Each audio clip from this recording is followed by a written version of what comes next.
Well, hello and welcome to this English lesson about describing cars and transportation. I do want to mention that this isn't just a lesson about cars. This isn't just an English lesson for people who love cars. In this English lesson, I will describe cars and trains and the subway, and even one of the slides has a bicycle on it. I will teach you adjectives, words that you can use to describe different ways of moving around in vehicles and using city transportation. So once again, welcome to this English lesson about describing cars and transportation. I have about 30 words that I'm going to teach you in this lesson. Cramped. When you describe a form of transportation as cramped, it means having a lot of people inside. You can use this word to describe a train, the subway, a car. If I went to visit someone and I rode with other people in their car, and if there were, let's say it was a smaller car and there were 6 of us in there, it might be really cramped. I would need to sit like this. We also sometimes use the word crowded, but I like the word cramped because I think it gives a better sense of what's happening here.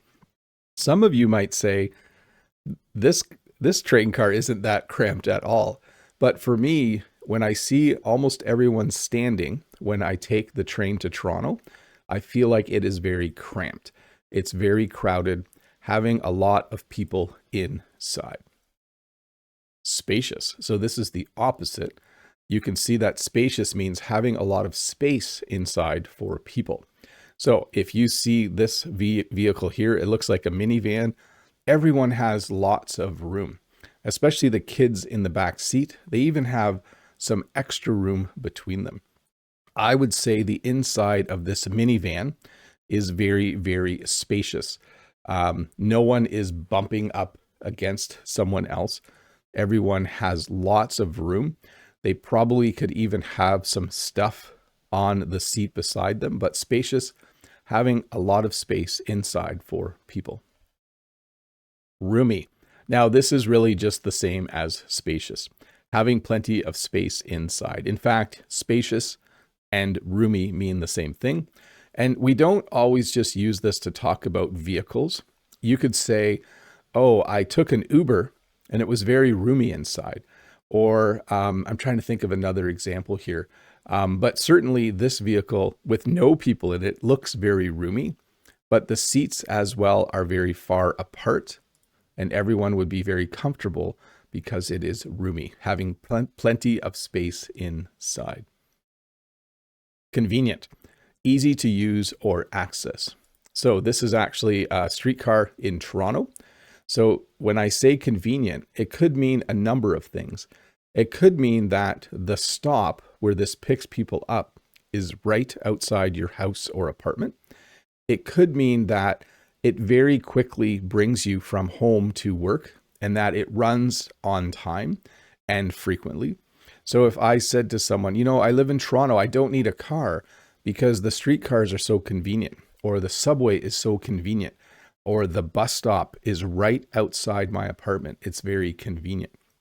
So when you describe a form of transportation as convenient, it means easy to use or access. Packed, completely full of people. So this is similar to cramped, yes, or crowded. When you are on a vehicle that looks like this, you could say it is packed. We wouldn't really use this to talk about a car, though. We would mostly use this to talk about public transportation. The bus was packed. The subway car was packed. You can even use it to talk about a location. The mall was packed yesterday. There were lots of people there. Nimble, moves and turns easily in tight spaces. So there's a reason why DoorDash and Uber Eats and food delivery people use bikes and e-bikes. An e-bike is an electric bike because it moves and turns easily in tight spaces. If I needed to deliver food 2 kilometers away from a restaurant in a city, I would want to use an e-bike or a bike because it's easy to move between cars and buses and people. This is how Bob rides a bike. And so it's nimble. It moves and turns easily in tight spaces. It's probably faster to drive 2 kilometers in a busy city using a bike or e-bike than it is to drive a car. Because with a car, you are the opposite. It's not very nimble. You're stuck in traffic. Gas guzzler. So it uses a large amount of fuel very quickly. This is actually the car that my mom and dad had in the late 80s, I think it was. I think it's a Ford Crown Victoria. And it was a gas guzzler. So you can kind of picture this. When you have a car like this, you fill it up with gas and then it just uses gas very, very quickly. And so we would call it a gas guzzler. Right now, the price of gas in Canada and around the world keeps going up. And so if you have a gas guzzler, it's not very nice. By the way, this is kind of an informal term, gas guzzler. But if you said to someone in Canada or in the United States that, oh, my car is a gas guzzler, they know that it uses a lot of gas. Usually a gas guzzler has a really big engine with lots of cylinders, probably an 8-cylinder engine. And when you drive, it uses lots and lots of gas, or petrol if you're in Britain. The opposite, of course, would be fuel efficient, uses a small amount of fuel to travel far. I think this is a Toyota Prius. Oh, it's actually a Prius hybrid, isn't it? You can see that on the front. This is one of the most fuel efficient cars in the world. It uses very little gas or very little fuel, a very small amount to go very, very far. I have a coworker who used to have a Toyota Prius, and he was very, very happy with it because it was so fuel efficient. He could drive so far without filling up with gas that he was amazed every time. His other vehicle was a Ford pickup truck, which would be the opposite. A Ford pickup truck would be a bit more of a gas guzzler, not totally, but his Prius was very, very fuel efficient. Armored and bulletproof. So an armored vehicle is protected with strong materials for safety. So this is a vehicle designed for safety so that the people inside are safe. I should have put a picture here of what we call a Brinks truck or an armored truck that they use to carry money in the city. In Canada, when they bring lots of money from one place to another, they usually use an armored vehicle to protect the people inside while they carry large amounts of money.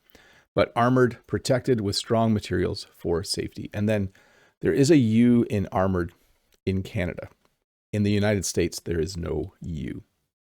And then bulletproof, designed to stop bullets and protect passengers.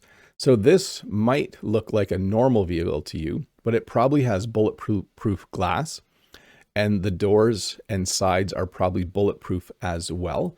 It's designed to stop bullets and protect passengers. The leaders of countries, when they travel, will often be in a bulletproof vehicle that will look a lot like this in North America.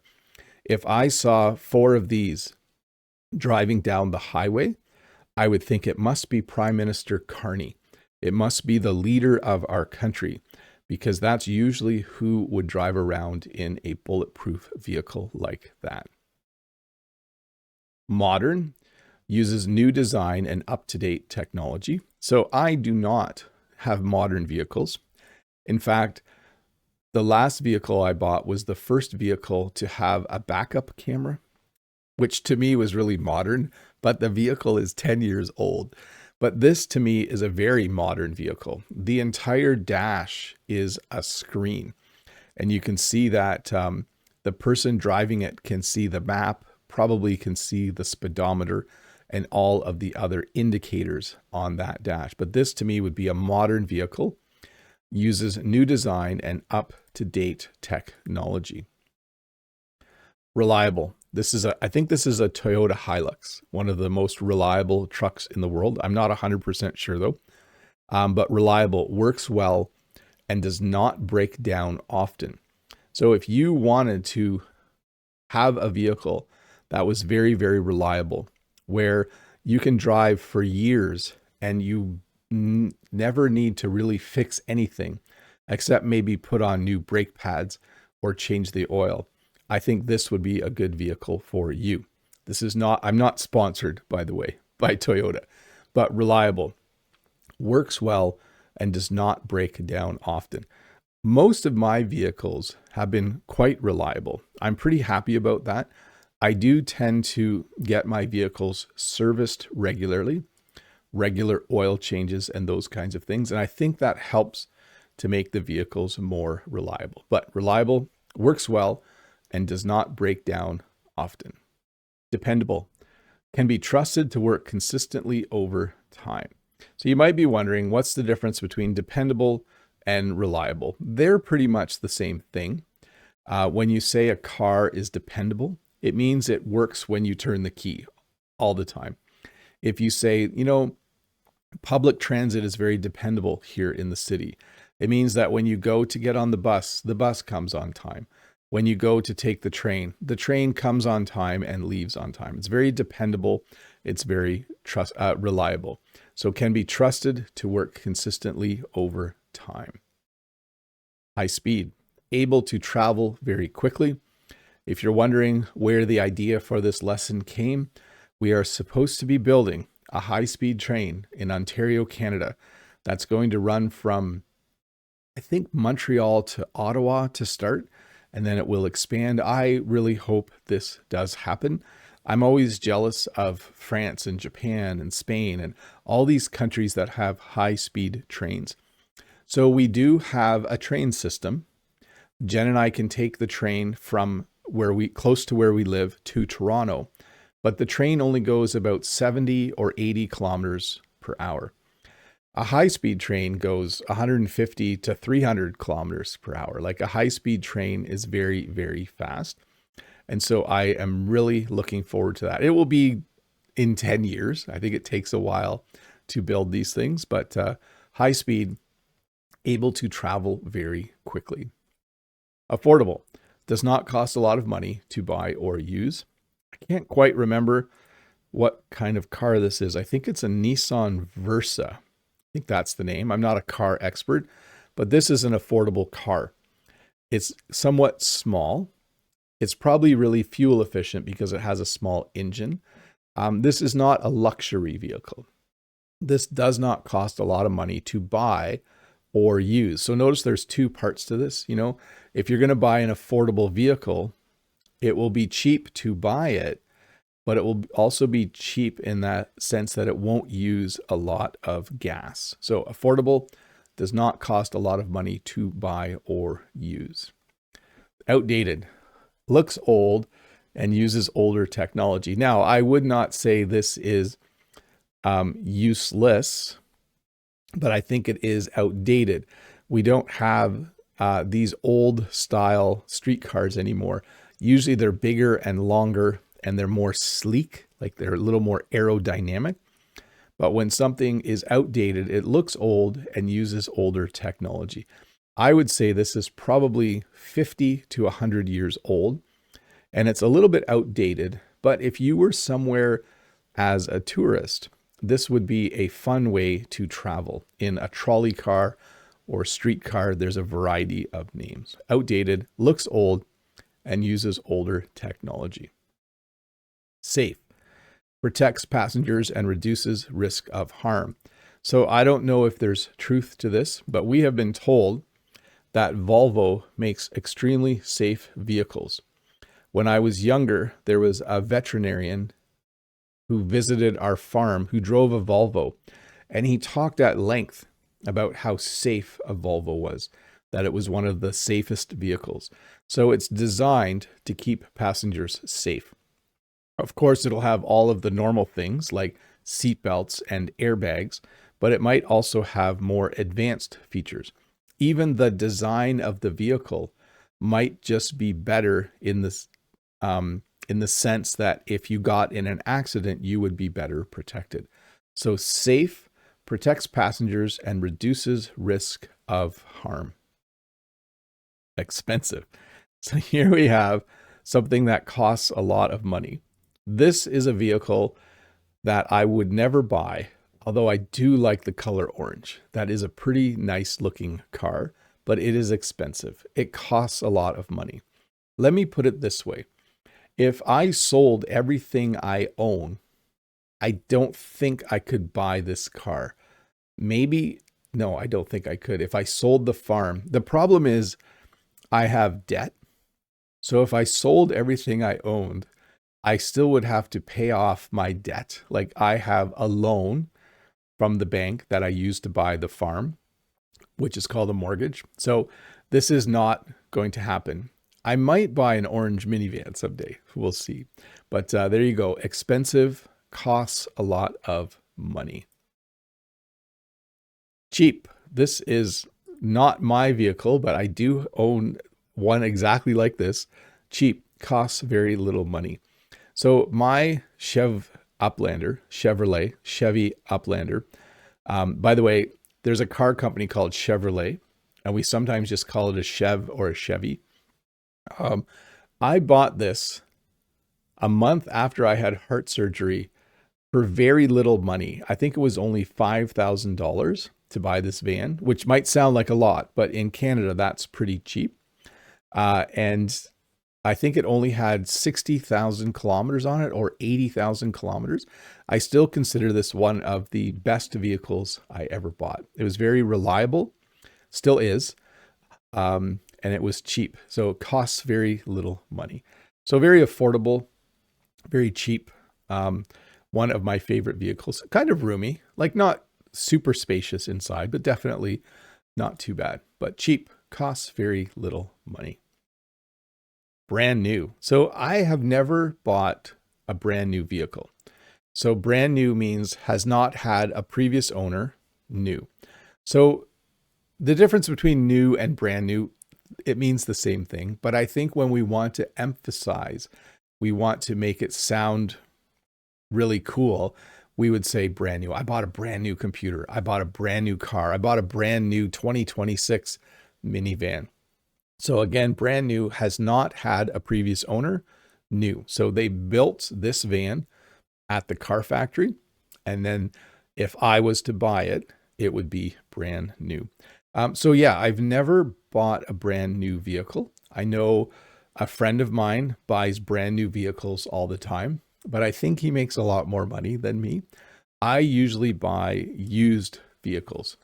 So a used vehicle has been owned before by someone. So you can see the sign says used cars and trucks. So if I had lots of money, I would buy a brand new minivan. But because I don't, because I'm just a normal person with a normal life, I usually buy used. So I go to the local car lot and I look at all of the used vehicles that are there, and I pick out something that I think Jen and I will like, and we test drive it. So usually I will drive the vehicle home, and then Jen will get in and we'll drive it around, and then I will drop Jen back off at the farm and bring it back to the used car dealer, and then I will decide if we want to buy it. So used has been owned before by someone. High performance, built for speed, power, and good handling. So when you have a high performance car, it's probably not fuel efficient, but it's probably a lot of fun to drive. So I think this is a Corvette. It's an American sports car, and it is a high performance car. The engine produces a lot of horsepower. The engine has a lot of power. The car is built to go fast. It's built for speed. And when they say good handling, they mean if you turn quickly while going really fast, it doesn't start sliding. It holds or grips the road. So high performance, built for speed, power, and good handling. That is a nice looking car, by the way. Most high performance cars also look really, really cool. Heavy duty. Do you like the way I said that? Heavy duty. Made for tough work conditions. So this is a large Ford pickup truck pulling a big load of round bales of hay. This is a heavy duty pickup truck. This is not a normal pickup truck. Let me make it bigger again. You can see how it has what we call dualies on the back. That means there's two tires beside each other. It's also just called duals, but this truck is a heavy duty truck made for tough work conditions. It probably has also a lot of horsepower. The engine produces a lot of power, but not so the truck can go fast like a sports car. Instead, so the truck can do work. It can pull a trailer. It can do things that this car would never be able to do. So heavy duty, made for tough work and work conditions. You can probably put a lot in the back of this truck as well. It would probably do a good job. Compact, small in size, and easy to park or drive. So this is a small little compact car. A compact car usually only has 2 doors. It might only be made for 2 people, but I'm pretty sure it's a little bit cramped inside. I think if you were taller, like if you were 6 feet tall or taller, I don't know what that is in centimeters, sorry, you probably would find this car a little cramped. But compact, small in size, and easy to park or drive. Classic. So in North America, in Canada, and in the United States, if you say classic car, you usually mean a car from the 60s or 70s. This is a Ford Mustang, probably from the late 60s, maybe early 70s, an older vehicle valued for its style and history. You might also call this a muscle car. So this is a muscle, right? Your bicep. We in North America sometimes call these muscle cars because they are very, very strong and powerful as well. But if you had a car from 1968, if you had a 1968 Ford Mustang, it would be considered a classic car, an older vehicle valued for its style and history. By the way, fun fact, my uncle, actually 2 of my uncles, when they were like 19 or 20, had Ford Mustangs. That must have been really, really cool back then. Autonomous, can drive itself without a human driver. So these are becoming more and more common. I have not seen an autonomous vehicle yet. Let me say that one more time. Autonomous. It's a new word for me as well. I knew this word, but it wasn't used regularly until 1 or 2 years ago when they started to have news articles about autonomous vehicles. So an autonomous vehicle can drive itself without a human driver. You'll see that it has lots of sensors and cameras on it so that it can see the world around it, so that it can see people and the road and obstacles, and then it can drive itself. So autonomous, can drive itself without a human driver. Daily driver. So this is an informal term that we use in English for a vehicle used for everyday travel. So if someone says to you, oh, you drive to work, what's your daily driver? I would say, well, mine is a 2015 Ford Escape. This is my daily driver. This is the car that I drive to work every day. Sometimes people have used this term to talk about other things.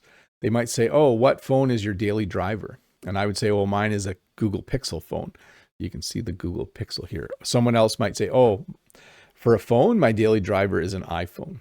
So daily driver, normally you're talking about a vehicle used for everyday travel. Rickety, weak and unstable or likely to break. Sorry, rickety. That's a fun word to say. This vehicle certainly looks rickety. It looks weak, it looks unstable and likely to break. It's definitely banged up, like it has dents in it. It looks like parts of it might fall off. If I ordered an Uber and the driver showed up in this rickety vehicle, I would be a little bit concerned about whether it would get me to my destination. So rickety, weak and unstable or likely to break. Economical, inexpensive to run and maintain. So an affordable car from earlier would be an economical car. So a cheap car might not be economical. A cheap car might be rickety and it might break, but an economical car would be inexpensive to run and maintain. If you had this car, this is a little Toyota again, isn't it? My guess is it's very economical. It probably doesn't need to be fixed a lot. It's probably well built. And more importantly, it probably doesn't use very much gas when you are driving it. So economical, another fun word to say, rickety, economical, inexpensive to run and maintain.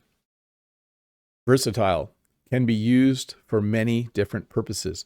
So one of the reasons why I like owning a minivan is it's very versatile.